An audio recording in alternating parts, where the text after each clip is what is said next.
Olá, turminha do quarto ano, tudo bem com vocês? Estou com saudades. E hoje nós vamos iniciar a disciplina de artes, ok? No dia 19 de março, nós trabalhamos as formas geométricas e a Pro solicitou essa atividade que é a mandala da página 17. Então, turminha, eu peço a todos que realizem essa atividade, ok? Seguindo os exemplos na explicação da página 14, ok? E vocês vão utilizar alguns exemplos. Caso houver alguma dúvida, vocês podem também consultar a internet com fontes seguras, certo, pessoal? Bom, agora nós vamos para a página 19 e vamos trabalhar as formas livres. Então, aqui nesse capítulo, eu tenho algumas formas, ok? Algumas características, como se fosse um animal, uma arte, certo?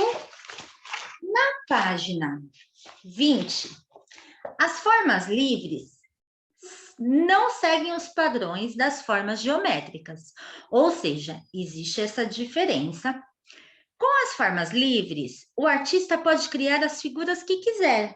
Veja abaixo duas esculturas de Tomie Otaki. Então, aqui eu tenho duas fotografias na página 20, ok? A primeira é a fotografia da escultura de Tomie em Santos, São Paulo, do ano de 2015. E a segunda imagem, fotografia da escultura de Tomie em Brasília, Distrito Federal, em 2015. Então, aqui na página 20, eu tenho a seguinte pergunta. Qual nome você daria para as obras acima? Por quê? Converse com os colegas.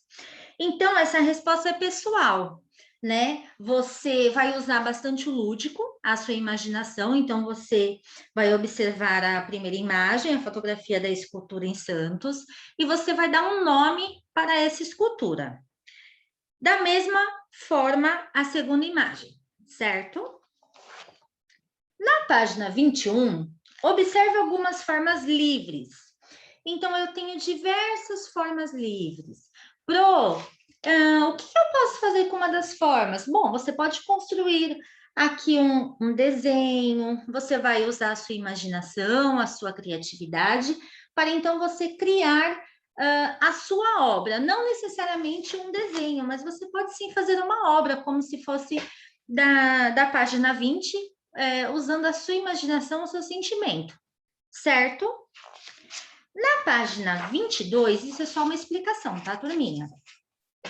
Formas livres e formas geométricas na arte, de Kandinsky.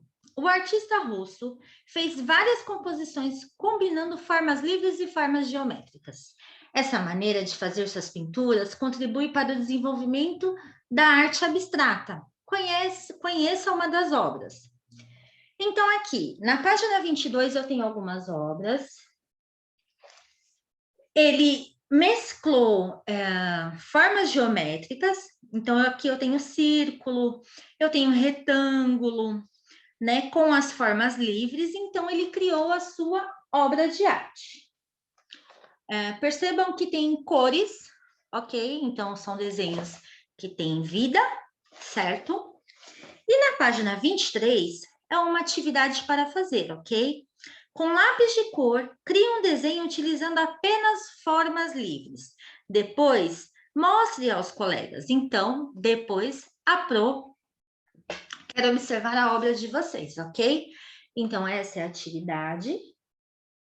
Vocês utilizam bastante cores, tá? Façam uma arte que vem aqui de dentro, né? Uma atividade bem legal. E após isso, a Pro quer ver a atividade de vocês. Certo? Na página 24, a gente tem uma atividade que poderia ser feita em sala de aula, porém, você pode também utilizar essa atividade na página 24, tá? A página 25, eu tenho uma folha, que você também poderá realizar a sua atividade. Sempre, turminha, colocando a data de hoje, 5/4, certo? O mês de abril. Aqui na página 4, capítulo 4, desculpa, página 27, a tecelagem na tradição popular. Então, aqui ele fala da arte milenar de fabricar tecidos. Atualmente, comunidades de artesãos se dedicam a fazer redes. Quem já deitou em uma rede, né? Mantas, tapetes e outros artigos, valorizando assim a cultura popular local. Então, na página 28, eu tenho alguns exemplos, ok? São pessoas que têm muita criatividade. Eu tenho na página 29 também. A técnica de entrelaçamento mostrada na página anterior pode ser aplicada em outros materiais para produzir objetos diversos. A Pro, uma vez, quando eu era bem nova, eu utilizei jornal. Eu peguei um jornal, né? E eu fiz como se fosse cubinhos. E eu fiz uma cesta. Então, eu usei bastante a minha imaginação e criatividade. Então, aqui nós temos as tranças, certo? Aqui, artesã trabalhando com madeira e palha, são materiais simples. Artesã tecendo fios de lã em um tir manual. Artesão fazendo um trançado com folhas de coqueiro. Olha que interessante, pessoal. Então, são essas tranças. Na página 30, dançado com materiais recicláveis. Então, olha que bacana, ela criou uma cesta. A Pro fez com jornal. Então, é a manta confeccionada com material reciclado e cesto produzido com tiras de jornal. Olha que bacana. A Pro fez uma cesta mais ou menos como essa, porém, essa aqui está impecável, mas a Pro tentou e ficou bem bacana, e eu fiquei muito feliz. Então, aqui, em sua opinião, qual a importância de utilizar materiais recicláveis, né? Para o nosso ambiente, com certeza, para produzir objetos diversos. Então, assim, o material reciclável ele é importante também, você pode criar muitas coisas, não só nessa parte de trançado, mas você pode utilizar um copinho de Yakult, você pode montar um chocalho, então o material ele serve para muitas coisas, ok? Dúvidas, vocês podem também acessar a internet em sites confiáveis. De sexta-feira, a Pro solicitava o celular também para fazer alguma pesquisa, então é bacana vocês pesquisarem, certo? A atividade, vamos fazer uma tecelagem com linha. Então, como nós não estamos no colégio, você pode sim tentar fazer em casa, não tem nenhum problema, tá? A princípio não é obrigatório, mas é só para você observar como é importante, né? Então, aqui ela fez com pedacinhos de papelão, né? Usou a tesoura, linhas, fita adesiva, muito bacana. Régua, lápis, certo, turminha? Na página 5, desculpa, capítulo 5, página 33, a arte de desenhar animais. Então, tá aqui, turminha. Pro, mas é muito difícil desenhar um cachorro, um gato. Então, vai muito da criatividade de vocês, ok? Mas é possível sim. Vamos aprender? Claro que a Pro, né, para desenhar. Então, aqui eu tenho, desde a pré-história, a pintura figurativa representava diversos animais nas paredes das cavernas, como bois, cavalos e cachorros. Essas representações, só um minutinho, minha, são chamadas de pinturas rupestres, pois eram feitas em rochas. Observe as imagens abaixo. Então, aqui eu tenho várias pinturas, ok? São criatividades. Então, entrando na parte da história, então, na parte da educação, foi se modificando muito, né? Então, aqui eram feitos em rochas, né? Pintura rupestre em sítio arqueológico, desculpa, turminha, no Parque Nacional da Serra da Capivara, Brasil, pintura rupestre na África do Sul. Ok? E aqui, pintura rupestre feita em uma caverna, certo? Na página 34, eu tenho uma pergunta. Quais animais foram representados nessa pintura rupestre? Então, você vai utilizar a sua imaginação, certo, turminha? E o olhar, a observação. Então, aqui poderia ser um cachorro, uma girafa, aqui uma tartaruga, um rinoceronte, elefante, enfim, certo? Na página 35, ao longo da história, vários artistas utilizaram os animais como tema de suas obras, representando-os por meio de diversas linguagens artísticas. Observe algumas imagens de animais produzidas por meio de desenho. Então, eu tenho o leão deitado, feito pelo um artista holandês. Eu tenho alguns traços, o artista francês Henry, ele desenhou um macaco de perfil. Então, assim, ele fez a sua obra, sua criatividade. E abaixo, nascer desenhos de cavalos parados em movimentos, feitos pela artista francesa Rosa. Os animais, assim como todos os seres vivos, devem ser respeitados. Ok? Então, já existe uma lei e que é proibido maltratar animais, né? Ou seja, é crime, tá, turminha? Qualquer tipo de animal. Vamos para a página 34. Vamos desenhar um cavalo. Para essa atividade, recorte a página 37. Então, aqui na página 37, nós temos uma folha.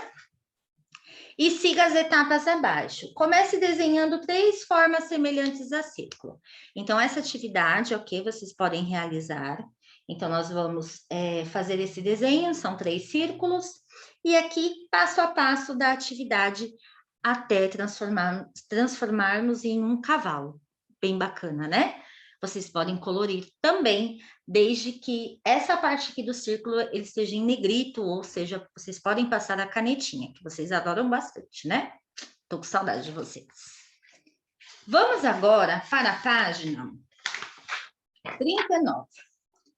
A arte e os monumentos. Então, aqui nós temos algumas obras, certo? Ela é considerada, na verdade, um monumento. Então, você tem que observar essa diferença. Fotografia do monumento Arrastão, feito pelo artista plástico Cordeiro, em 2003.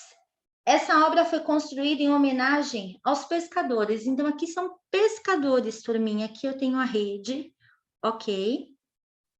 Página 39. Na página 40, os monumentos são construídos artísticas que têm como objetivo homenagear uma pessoa, um personagem, né? Um local, uma data, uma história. Então, eu tenho as pirâmides, o monumento da Renascença Africana, Monte, e o Taj Mahal, que ele é construído no século XVII, na Índia, Taj Mahal. Página 41. No Brasil, existem muitos monumentos construídos em todos os estados do país. Conheça algum deles. Então, na página 41, eu tenho o monumento, né, em 1970, fica em Salvador. Eu tenho aqui também no Distrito Federal, certo? Vamos para a página 42. Vamos fazer uma pesquisa e uma exposição de cartazes sobre monumentos do Brasil. Então, vamos deixar essa atividade para uma próxima aula, tá? Dando tudo certo, a gente vai ter uma aula presencial, então pode ser até mesmo um tema de exposição. Então, essa atividade não precisa realizar no momento, tá? Somente coloquem a data, por favor, que hoje é dia 5/4, para a próxima. Ok, turminha? Vamos agora para a página 45, as histórias em quadrinhos. O que observa no 4º ano? Que vocês gostam de gibi, e isso é muito bacana. Só que nós temos falas, ok? Da Mônica, Cascão, Cebolinha, enfim. Então, é importante você compreender o que o personagem está querendo dizer para o outro, ou até mesmo para você, né? Onde vai trabalhar bastante o lúdico. Toque, toque, cabrum, bu, bzz, boa, boa, bum. Então, aqui são alguns exemplos e uma história. A página 46, a finalidade da arte sequencial é contar uma história ou transmitir uma ideia em uma série de acontecimentos. Sua estrutura é composta de uma sequência de quadros que podem conter tanto imagens quanto textos. Então, aqui eu tenho um exemplo da página 46. No Brasil, a primeira revista de história em quadrinho, As Aventuras de Inhoquim, ou Impressões de uma Viagem à Corte, que foi publicada dia 30 de janeiro de 1869. Leia a página reproduzida ao lado, que trata do surgimento das histórias em quadrinhos. Então, aqui é interessante, ok, fazer a leitura também para o seu conhecimento e desenvolvimento. Na página 47, observe abaixo exemplos de histórias em quadrinhos publicadas atualmente no Brasil. Pessoal, observem aqui na parte de cima, caranga, acorda, caranga, mais o quê? Corre, caranga, vamos logo, estou indo, estou indo. Esses humanos estão destruindo tudo. Então, aqui está representando na imagem, né? Tem falas, imagens, né? De uma destruição. E aqui eu tenho o gibizinho do Seninha. Certo, pessoal? Na página 48, diferentemente das histórias em quadrinhos, que podem ocupar uma ou várias páginas de uma revista. A tirinha conta uma história curta. Tirinha, pessoal, observem, gravem bastante quando a Pro fala em tirinhas, ok? A narrativa de uma tirinha geralmente tem começo, meio e fim. Observe abaixo exemplos de tirinhas. Então, aqui é uma fala. Um cometa, zupt. Lixo espacial, era só o que faltava. Então, aqui ele está o quê? Pensando. Aqui é uma fala, ok? Esse balãozinho, e aqui como se fosse uma nuvem, né? Ele está pensando. Então, ele pensou para ele, certo? Família Falcote. A fala. Precisamos contar para o nosso filho que não existe bicho-papão. Assim, ele perde o medo de ir ao banheiro à noite. É verdade. Mamãe, ajuda lá o bicho-papão, ele quer ir ao banheiro, mas não alcança o interruptor. Então, aqui eu tenho falas da mamãe, do papai e do filhinho, da criança. Na página 49, turminha, isso pode ser conteúdo de prova, então prestem bastante atenção. Nas imagens apresentadas na página 45 e 48, é possível observar alguns dos principais elementos que compõem as histórias. As histórias em quadrinhos e as tirinhas, personagens, balões de texto e onomatopeias. Personagens podem ser pessoas ou animais. Vejam lá os exemplos de personagens do Seninha e de sua turma. Então, aqui são pessoas, ok? São personagens. Balões de texto, pessoal. Os balões de texto são recursos gráficos utilizados em histórias em quadrinhos e tirinhas. Entre os diversos tipos de balão, os mais comuns são os de fala, de pensamento, de sussurro e de grito. Vamos juntos? Então, o primeiro balãozinho é balão de fala. O segundo, balão de pensamento. Então, ele é diferenciado do primeiro. Balão de sussurro. Observem, pessoal, o terceiro balãozinho, que ele tem um espaço e são linhas. E o balão de grito, totalmente diferenciado. Onomatopeias. Chama-se onomatopeia a representação do som por meio de escrita. Então, onomatopeias, vrum, vral, splash, boom, né? Como se fosse uma bomba. Então, aqui eu tenho alguns exemplos de onomatopeias. vrum, né? Como se fosse um carro, vrum. É bem bacana, turminha. Isso está na página 49. Agora, na página 50, as histórias em quadrinhos de Maurício de Souza. Ok? Essa história em quadrinho, ela também vai ficar para uma futura aula, ok? Para criarmos juntos o nosso gibizinho, para então uma exposição no futuro. Espero que dê tudo certo essa pandemia, tá? Então, aqui você vai colocar a data de hoje, 5/4, para próxima. Certo? Então, aqui fala um pouco das histórias em quadrinhos, Turma da Mônica, né? Acredito que todos conhecem. Portanto, o Cebolinha, ele fala muito errado, né? E vocês não podem repetir o que ele fala, eu sei que não. Mas são historinhas bem bacanas e a Pro gosta muito. Certo? Da página 50. Ok, turminha?